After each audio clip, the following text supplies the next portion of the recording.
जगराज सिरा वाली दा बोल साचे दरबार की जय। प्रिय मेरे दर्शकों, आज मैं आपके लिए दुर्गा सप्तशती का पहला अध्याय आरंभ करने जा रहा हूं। कृपया ध्यान से सुने और माता के नाम पर लाइक करें, सब्सक्राइब करें और शेयर करें।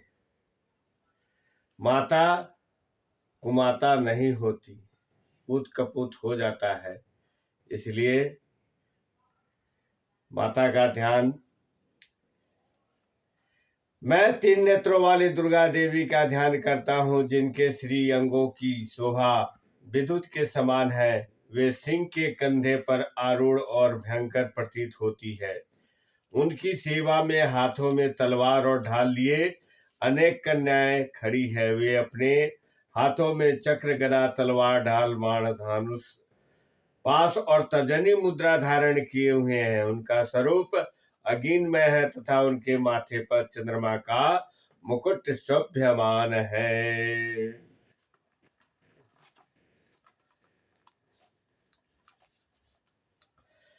विनियोग प्रथम चरित्र। ओम प्रथम चरित्रस्य ब्रह्मा ऋषि, महाकाली देवता, गायत्री छंद, नंदा शक्ति, रक्तदंतिका बीजम, अग्नि अस्तवम, ऋग्वेदम स्वरूपम, श्री महाकाली प्रत्यर्थ प्रथम चरित्र जपे विनियोग।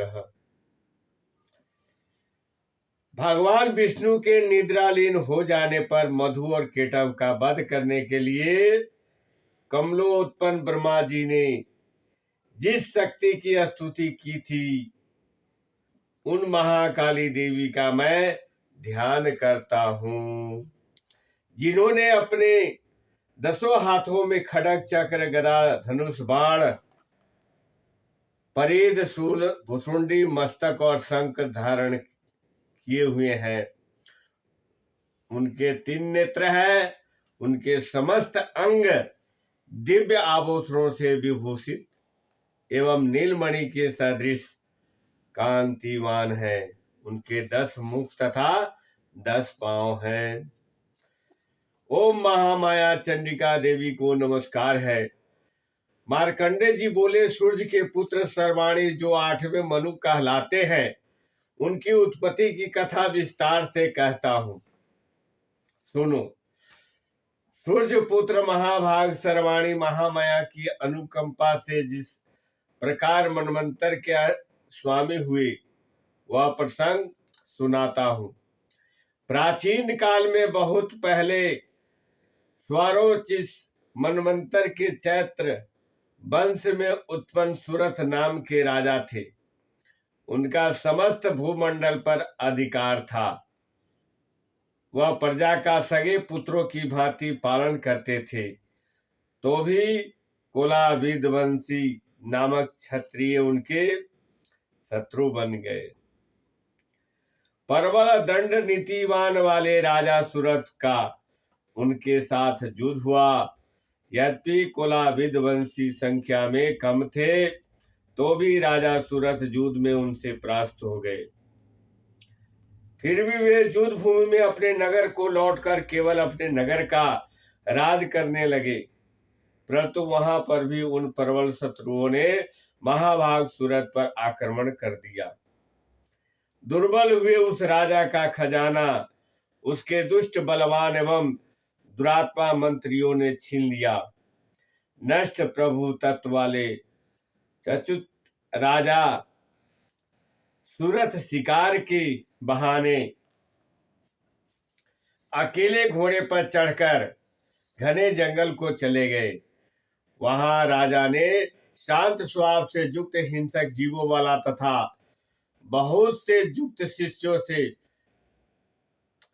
शोभ्यमान महर्षि मेधा का आश्रम देखा। इधर उधर विचरण करता हुआ राजा उस मुनि के आश्रम में कुछ समय तक ठहरा था। मुनि ने भी उसका उचित सत्कार किया।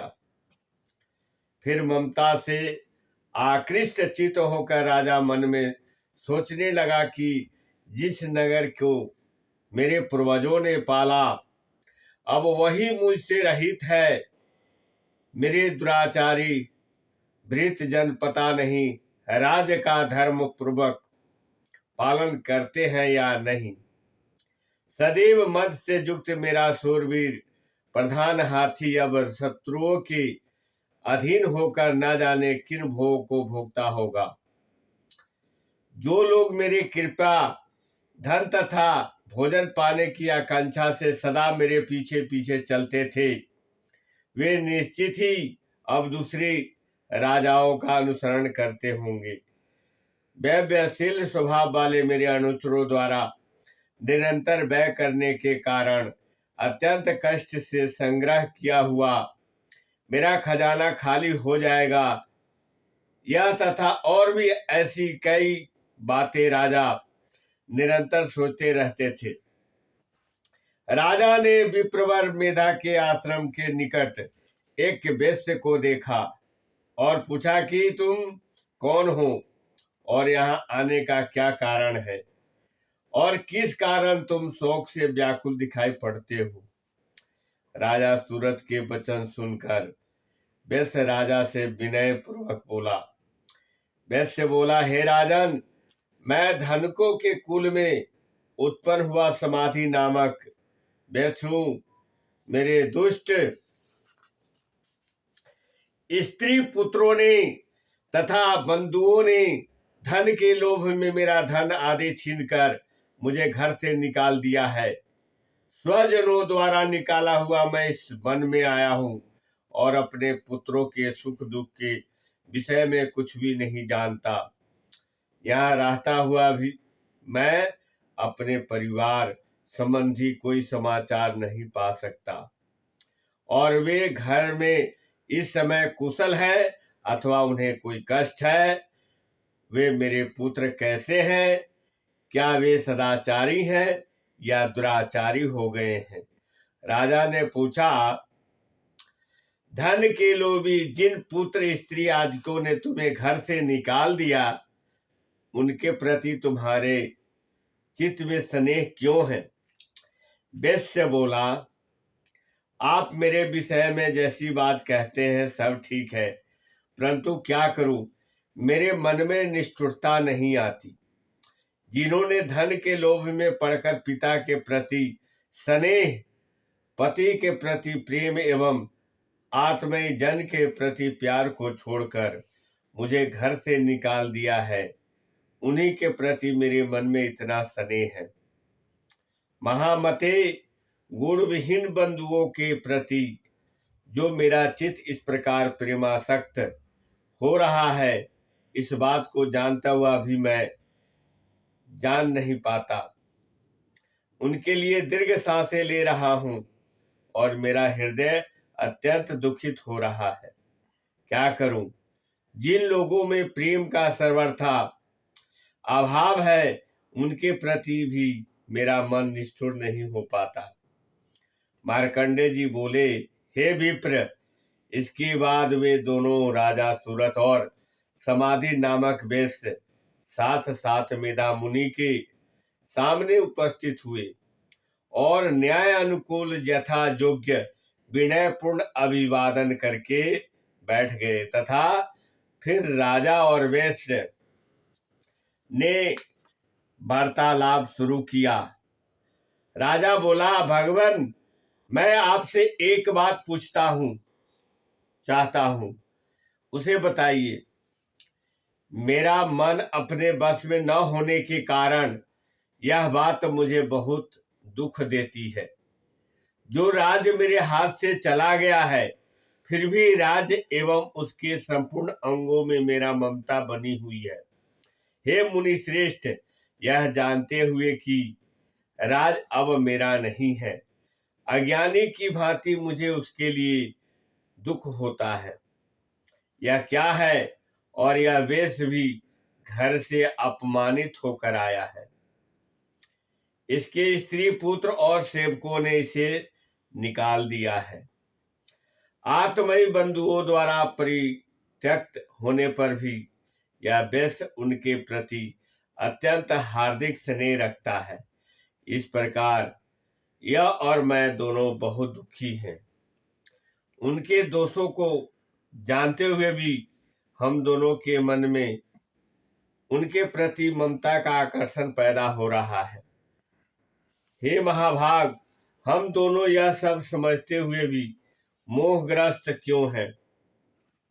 विवेक शून्य व्यक्ति की भांति मुझ में और इस वेश में यह मूढ़ता के भाव किस लिए है? ऋषि बोले, महाभाग, सब प्राणियों को विषय मार्ग का ज्ञान है और विषय भी सबके लिए अलग अलग है। कुछ प्राणी दिन में नहीं देख पाते और कुछ दूसरे प्राणी रात में नहीं देख पाते, और कुछ जीव ऐसे होते हैं जो दिन में भी तथा रात्रि में भी बराबर देख पाते हैं। यह सत्य है कि मनुष्य समान ज्ञान रखते हैं, परंतु यह ज्ञान केवल उन्हें ही नहीं प्राप्त नहीं, पशु पक्षी आदि सभी प्राणी भी समझ ज्ञान रखते हैं। मनुष्यों की समझ भी वैसे ही होती है जैसी उन मृग और पक्षियों की भी होती है, तथा जैसी मनुष्यों की सामान्य समझ है वैसे ही मृग पक्षी आदि जंतुओं में भी होती है। यह तथा कुछ अन्य बातें प्राय दोनों में समान ही होता है। यही समझ होने पर भी इन पक्षियों को देखो, ये स्वयं भूख से पीड़ित होते हुए भी मोहवश बच्चों की चोंच में कितने चाव से अन्न के दाने डाल रहे हैं। हे नरश्रेष्ठ, यही प्रेम मनुष्यों में अपनी संतति के लिए पाया जाता है। यह सब कुछ लोभ के प्रेतुपकार से रात दिन होता है। क्या तुम नहीं देखते कि संसार की स्थिति बनाए रखने वाली भगवती महामाया के प्रभाव द्वारा ममतामय भंबर से युक्त मोह के गहरे में गर्त में गिराए गए हैं। इसलिए इसमें आश्चर्य नहीं करना चाहिए। यह भगवान विष्णु की जोग निंद्रा रूपी जो भगवती महामाया है, उन्हीं से यह समस्त जगत मोहित हो रहा है। वे भगवती महामाया देवी ज्ञानियों के चित्त को भी बलपूर्वक आकर्षित कर मोह में डाल देती है। वही इस संपूर्ण चराचर जगत की सृष्टि करती है तथा वही प्रसन्न होने पर मनुष्यों को दुखों से मुक्ति के लिए वरदान देती है। वही परा विद्या संसार बंधन और मोक्ष की हेतु भूता सनातनी देवी तथा संपूर्ण ईश्वरों की भी अधीश्वरी है। राजा ने पूछा, भगवान, जिनको आप महामाया कहते हैं वे देवी कौन है? उनका आविर्भाव उत्पत्ति कैसे हुआ तथा उनके चरित्र कौन कौन से हैं? हे श्रेष्ठ महर्षि, उन देवी का जैसा प्रभाव हो, जैसा स्वरूप हो और जिस प्रकार प्रादुर्भाव हुआ हो, वह सब मैं आपसे सुनना चाहता हूँ। ऋषि बोले, वास्तव में तो वे देवी नित्य स्वरूपा ही है। संपूर्ण जगत उन्हीं का रूप है तथा उन्होंने समस्त विश्व को व्याप्त कर रखा है, तो भी उनका आविर्भाव प्राकट्य अनेक प्रकार से होता है। वह चरित्र मुझसे सुनो। यद्यपि देवी नित्य और अजन्मा है, परंतु जब वह देवताओं के कार्य सिद्ध करने के लिए प्रकट होती है, उस समय वह नित्य होने पर भी उत्पन्ना कहलाती है। जब संपूर्ण जगत एकारण महाप्रलय जल में निगमन हो रहा था और जिस समय कल्प के अंत में भगवान विष्णु शेष नाग की सेजिया बिछाकर जोग निंद्रा का आश्रय लेकर सो रहे थे, तो उस समय उनके कानों की मैल से दो भयंकर असुर मधु और केटव उत्पन्न हुए। वे दोनों ब्रह्मा जी को मारने के लिए उद्यत हो गए। भगवान विष्णु के नाभि कमल में विराजमान प्रजापति ब्रह्मा जी ने जब उन दोनों भयानक असुरों को अपने पास आता और भगवान को सोया हुआ देखा, तब उन्होंने भगवान को जगाने के लिए एकाग्रचित होकर उनके नेत्रों में निवास करने वाली जोग निद्रा की स्तुति करना आरंभ कर दिया। वह जोग माया इस विश्व की अधीश्वरी, जगत को धारण करने वाली, संसार का पालन और संहार करने वाली तथा तेज स्वरूप भगवान विष्णु की अनुपम शक्ति है। उन्हीं भगवती जोग निद्रा की भगवान ब्रह्मा इस प्रकार स्तुति करने लगे। ब्रह्मा जी ने कहा, हे देवी, तुम ही स्वाहा, तुम ही स्वधा और तुम ही वष्टकार हो। स्वर भी तुम्हारे ही स्वरूप है। तुम ही जीवन दायिनी सुधा अमृत हो। नित अक्षर प्रणम ओम में आकार उकार मकार, इन तीनों मात्राओं के रूप में तुम ही स्थित हो तथा त्रिमात्राओं के अंतरिक्त जो बिंदु रूपा नित्य अर्ध मात्रा है, जिसका विशेष रूप से उच्चारण नहीं किया जा सकता, वह भी तुम ही हो। देवी, तुम ही संध्या सावित्री तथा परमजननी हो। देवी, तुम्ही ने इस विश्व ब्रह्मांड को धारण किया हुआ है। आप ही से इस जगत की सृष्टि होती है। आप ही इसका पालन करते हैं और कल्प के अंत में आप ही सबको अपना ग्रास बना लेती है। हे जगन्मयी देवी, जगत की उत्पत्ति के समय आप ही सृष्टि रूपा हो, पालन के समय स्थिति रूपा हो तथा कल्पांत के समय संहार रूप धारण करने वाली हो। आप ही महाविद्या, महामाया, महामेधा, महास्मृति, महामोह रूपा और महादेवी और महासुरी हो।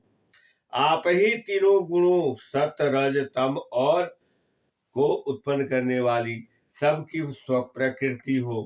भयंकर काल रात्रि, महारात्रि और मोह रात्रि भी आप ही हैं। आप ही श्री ईश्वरी है।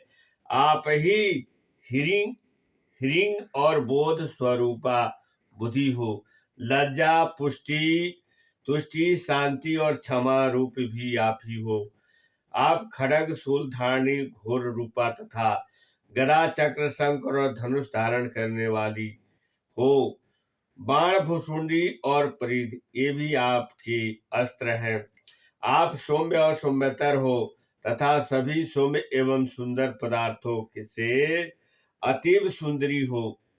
पर और अपर, सबसे परे रहने वाली परमेश्वरी, आप सर्वोपरि हो।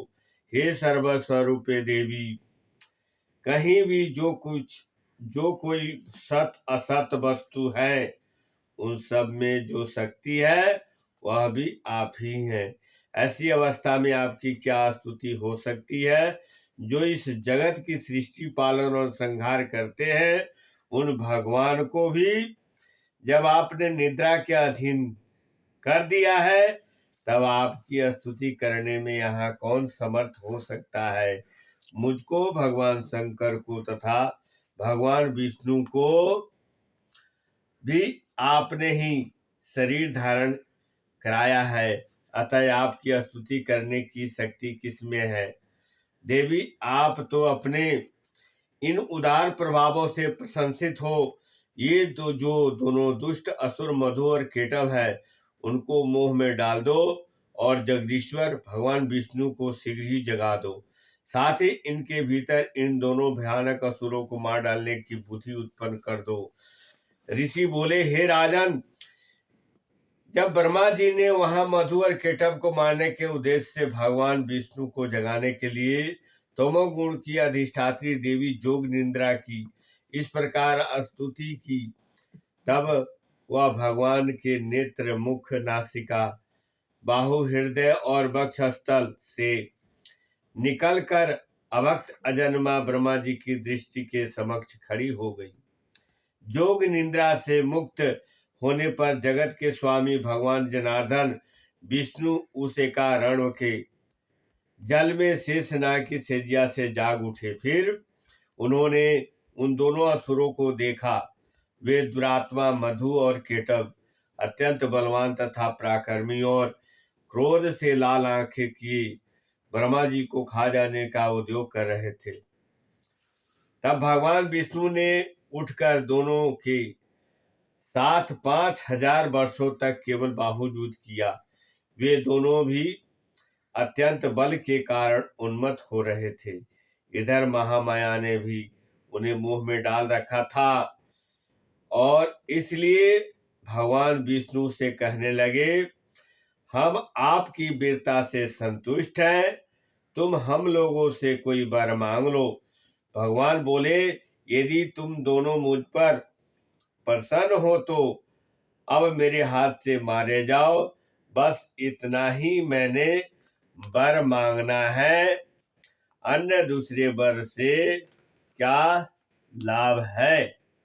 ऋषि ने कहा, इस प्रकार धोखे में आ जाने पर जब उन्होंने संपूर्ण जगत में जल ही जल देखा, तब भगवान से कहा कि जहाँ भूमि जल में डूबी न हो, अर्थात जहाँ सूखा स्थान हो, वहां हमको मारो।